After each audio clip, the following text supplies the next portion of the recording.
o meu nome é Sérgio Treffaut e estão a ver o Anti-Cinema TV.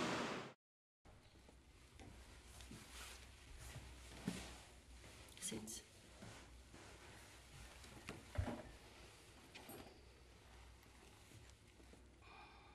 A senhora fala português?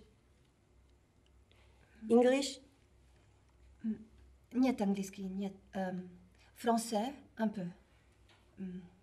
Marie, ici, Portugália.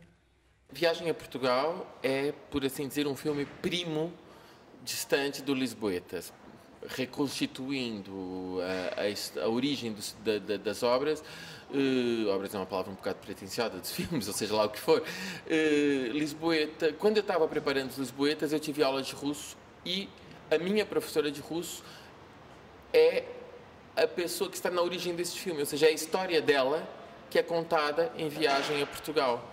A Maria do filme, verdadeiramente a Tânia, é a quem sucedeu tudo isso. E tudo isso foi antes de eu fazer Lisboetas. Portanto, há um arco muito contínuo entre o Lisboetas e o Viagem a Portugal. Antes mesmo de ter feito o meu primeiro documentário, eu tinha feito já uma ficção experimental, que foi a Locarno, em 93, chamava-se Alcibíades, e escrevi várias ficções, ou seja, não é uma coisa nova para mim. Eu fui assistente de ficção, estou relacionado com a ficção, não estabeleço uma fronteira muito grande entre uma coisa e a outra, e neste caso, esta ficção é uma ficção muito ancorada na realidade, é uma ficção que parte de uma história real. Eu, quando me contaram a história dessas personagens 24 horas dentro de um aeroporto, é algo que poderia ser uma peça de teatro, é algo que poderia ser um conto, é algo que é um filme.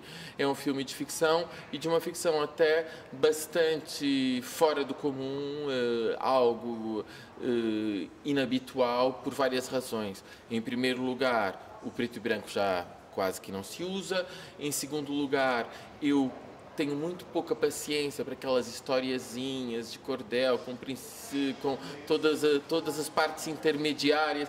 Então eu só busquei transmitir o que era essencial. Todos os processos de construção e de montagem desse filme distanciam-no de uma ficção tradicional, fazem que seja simultaneamente algo de sensível, que você é chamado a se emocionar um pouco e até a se indignar em alguns momentos, mas também a ganhar distância e a não resolver um filme ou um livro com patos, com um movimento, algumas lágrimas que consolam.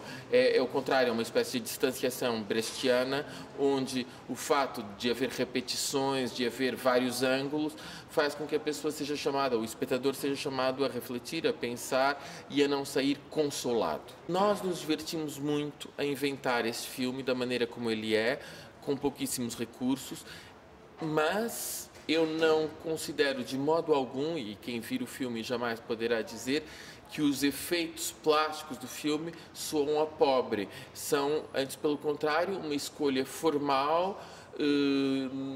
Eu tenho um diretor de fotografia que faz esse filme, que é o Edgar Moura, que é um monstro, um grande diretor de fotografia, e eu escolhi atores que são o contrário do que você pode encontrar na esquina, na Maria de Medeiros. A Isabel Ruth, o Makena Diop são gigantes. A Isabel Ruth as pessoas talvez não tenham a consciência que ela tem a dimensão de uma Bette Davis, que num papel como esse ela põe no chinelo que seria hoje em dia uma Glenn Close. Ela é uma monstra de atriz.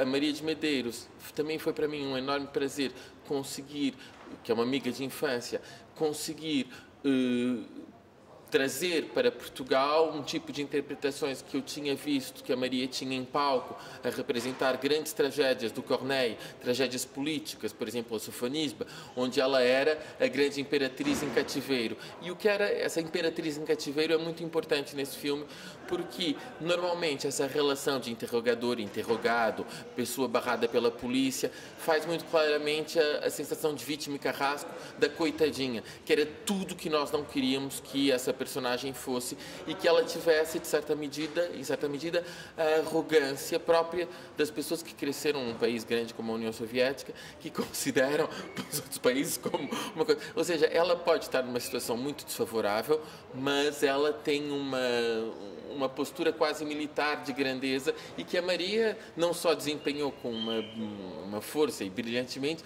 como também não é um ator normal que passa por ucraniano de um dia para o outro e não é uma atriz qualquer que aprende a falar russo em 3 dias e que fala russo, que segundo os ucranianos ou russos dizem, infinitamente melhor do que qualquer um no cinema americano e 3/4 filme praticamente como uma verdadeira ucraniana. Isto é uma ficção adaptada de uma história real.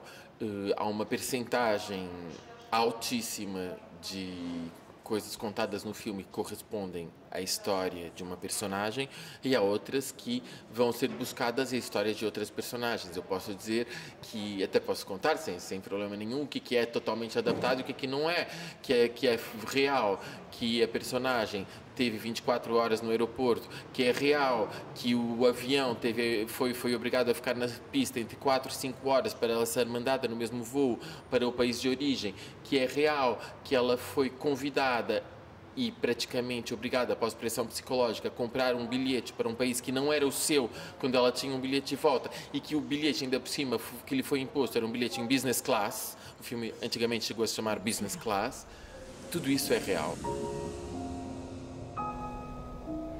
Vous voulez vivre ici?